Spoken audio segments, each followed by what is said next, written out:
The abduction. The twin suns of New Ether cast a golden hue over the cliffs, lighting up the sky like a painting. Emma Draykos stood at the edge of the overlook, her hiking boots planted firmly in the soil as she breathed in the crisp air. The colony festival was in full swing back in town, but Emma preferred silence. Solitude.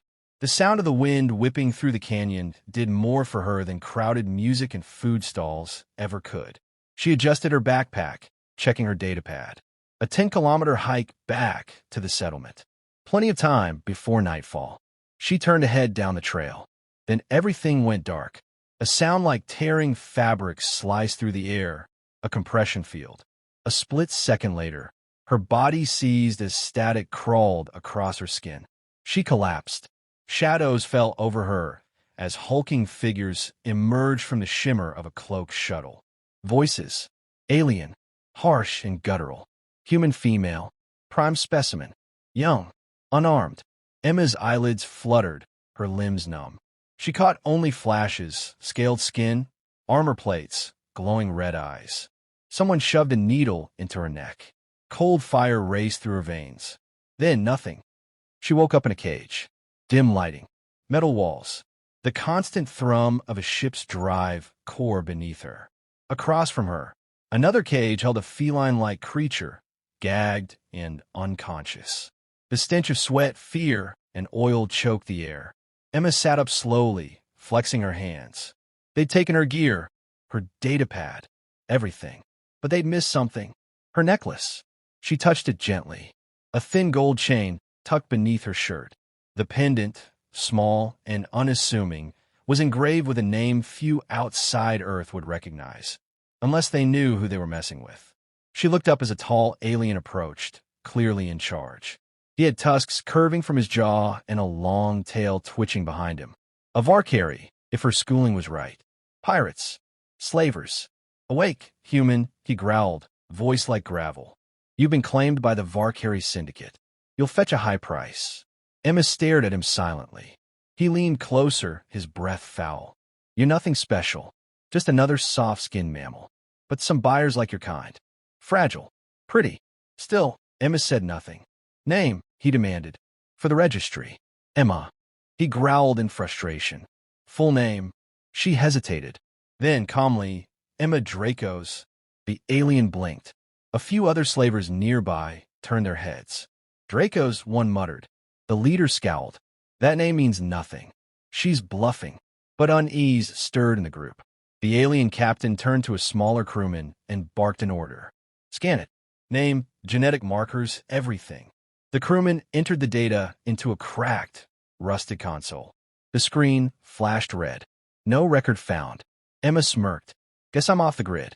The captain snarled, slamming a fist against the bars. You think that makes you untouchable? You're mine, girl. She leaned forward, voice soft and precise. You ever hear of Kellen Draykos? Silence. One of the older crew members swore in his native tongue and took a step back. Another spat on the ground. Bad luck name. Black Ops Ghost. That man butchered a whole Crixery fleet. The captain growled. That was decades ago. Just a human story. Emma tilted her head. You're flying blind, Captain. The unease was now full-blown tension. Some slavers exchanged glances. A few shifted toward the door. Emma smiled. Not a warm one, but a predator smile. You should have scanned the necklace. She tugged it out from under her shirt. The crest on the pendant, subtle, old, but unmistakable, caught the light. A stylized serpent curled around a broken sword. The Draco's seal. The captain stared at it, his skin paling slightly. Get rid of her, he barked. Jettison the cargo. We don't need this kind of attention. Emma's smile widened. Too late. The ship rocked slightly. The lights flickered. A warning siren wailed once. Then silence. Emma sat back in her cage, perfectly calm. Because the second they heard her last name, she stopped being prey. She became a problem. The bloodline. The command deck of the Ravager's Claw was thick with tension. Captain Zarek, the Varkari slaver in charge, paced the length of the bridge like a caged beast. His second-in-command, Thurak, stood stiffly by the hollow table, staring at the projection of Emma's necklace, which now hovered above the console like a phantom. No confirmed registry. No bounty. No DNA flag. Thurak reported, voice uncertain. But that crest, there's no mistake. Zarek hissed. It's just an old war symbol. Human propaganda. Thurak's eyes flicked to the sealed security feed, showing the girl, still calmly sitting in her cage, legs crossed, head tilted slightly as though she were watching a performance. She's too calm, Thurak muttered. Doesn't beg. Doesn't panic. She's waiting. For what? Zarek snapped. No one answered. Down in the cargo hold, Emma watched another slaver, a merchant buyer this time, stalk toward her cage. He was tall and bird-like, wrapped in rich fabrics, with a translator buzzing at his throat. He squinted at her, then at the crest she wore. Human, he croaked. Say your name again. She leaned forward. Emma. Draykos. The buyer hissed, stepping back like she'd spat acid. That's not possible, he rasped. They were wiped out after the Titan rebellion. Emma's lips curved. They tried. Didn't stick. The buyer turned sharply to the guards. Release her. What? One barked. She's property now. She is a Draykos, the buyer snapped. You idiots think you've caught a slave. What you've caught is a war declaration. He stormed off without another word. The guards looked at each other, visibly rattled.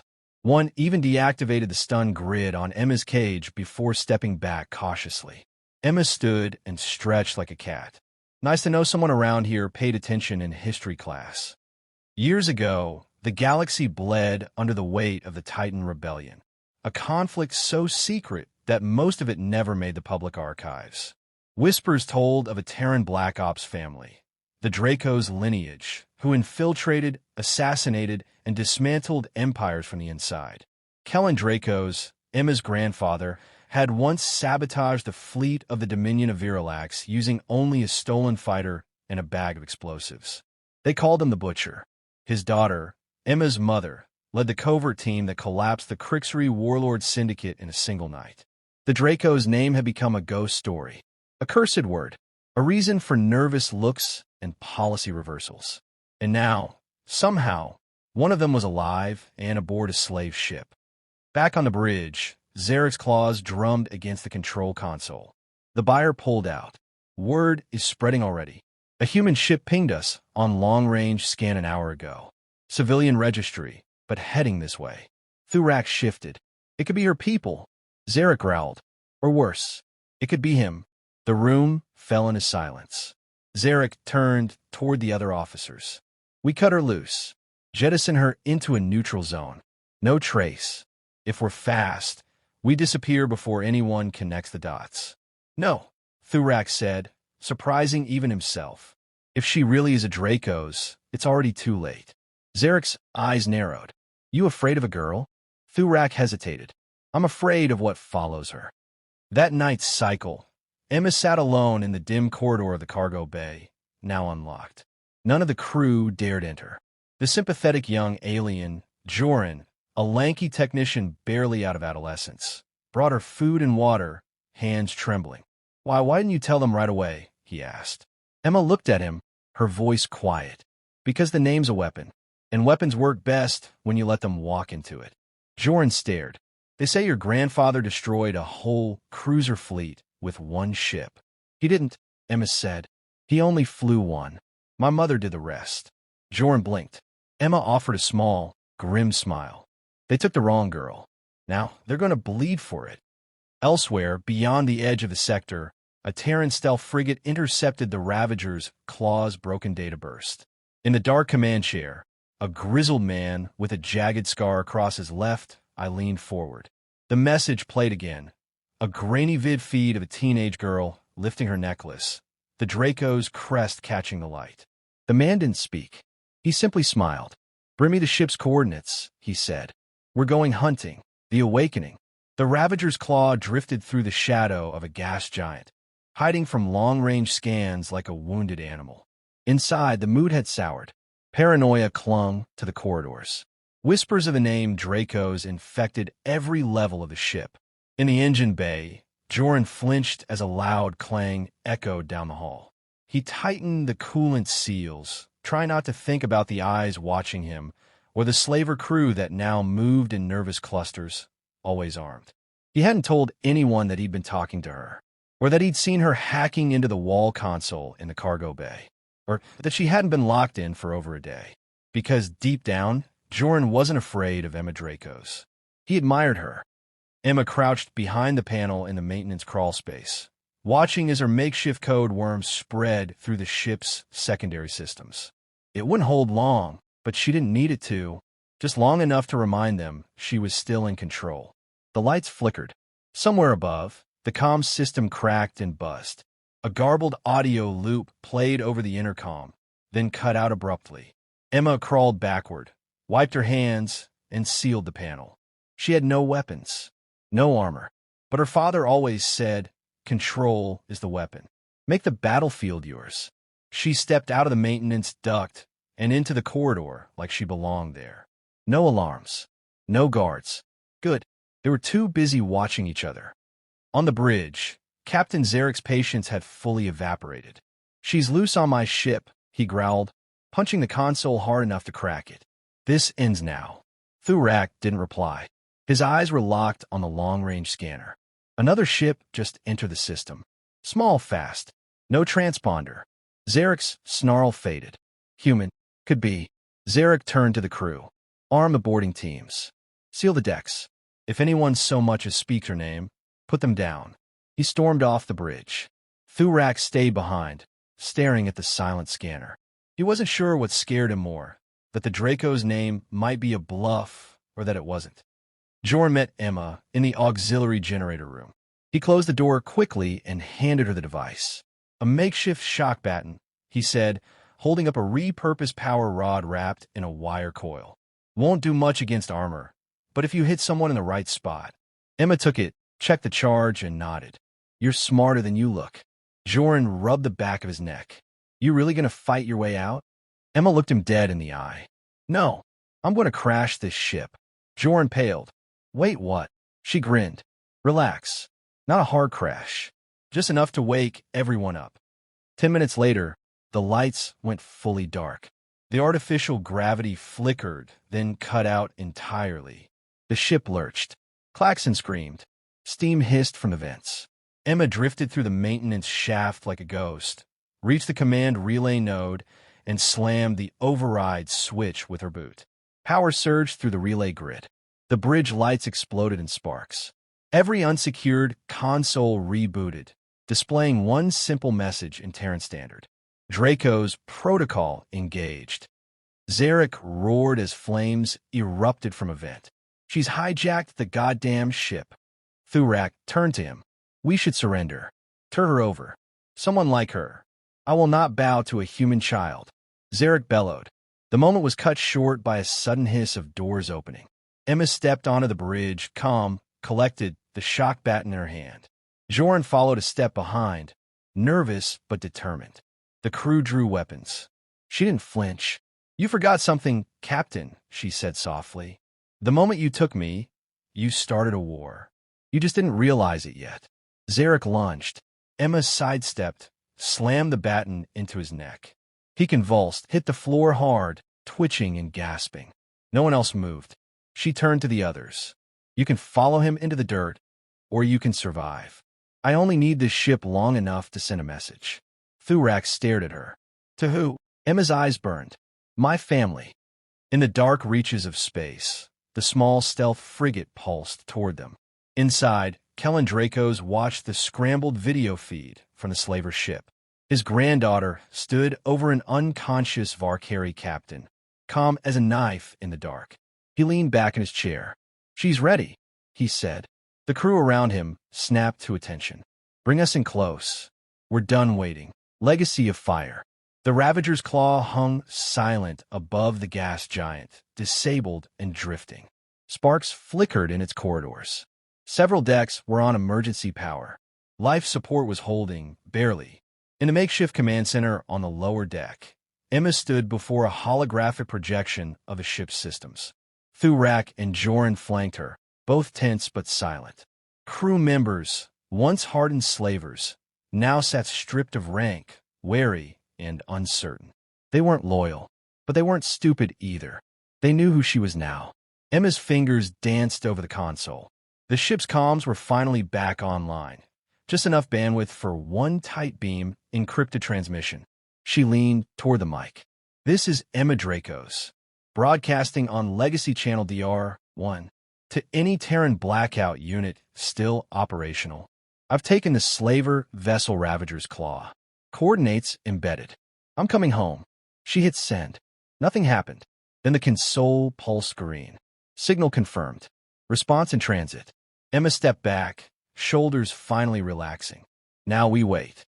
Minutes turned into an hour. On the bridge, slavers had begun to argue. Some wanted to surrender to whatever Terran force was en route. Others wanted to flee in escape pods.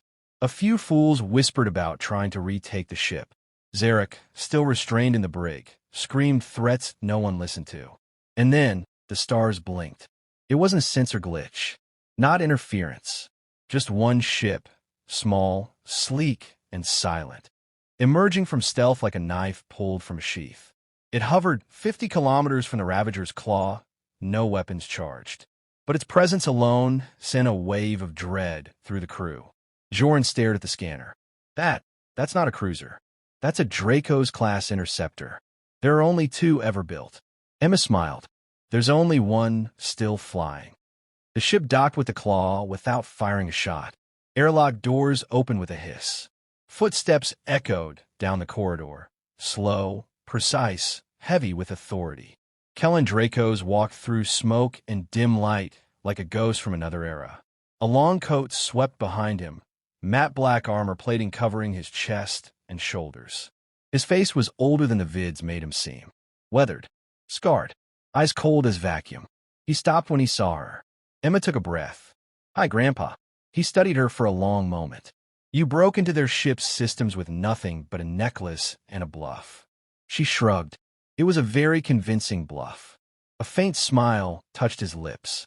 You could have waited. I didn't want to wait. Good. He turned to the slaver crew, gathered nearby.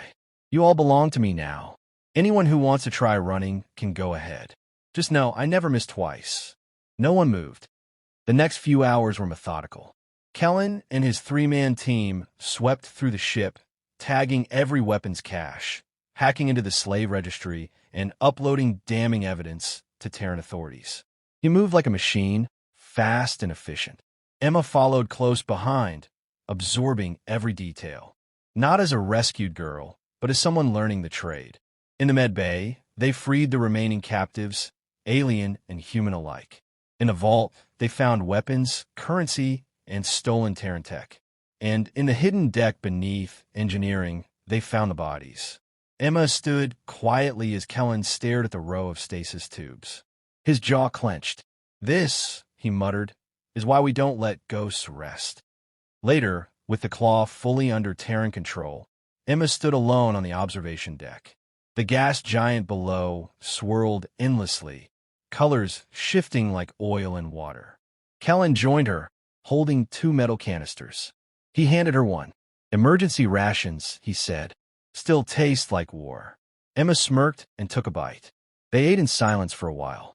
Then he spoke. You didn't have to say the name. Emma turned to him. I wanted to. They needed to hear it. And now it echoes again, he said. There will be more. I know. Kellen looked at her then. You could come with us. Disappear. Start over. She shook her head. I don't want to disappear. I want them to remember what happens when they take someone like me. He watched her, eyes narrowing in approval. Then I'll train you. For real this time. No more hiding. Emma turned back to the stars. Good, because I'm done hiding too. Far across the sector, in shadowed rooms and encrypted channels, whispers began to spread. The Draco's name had returned, not just in legend, but in blood and fire.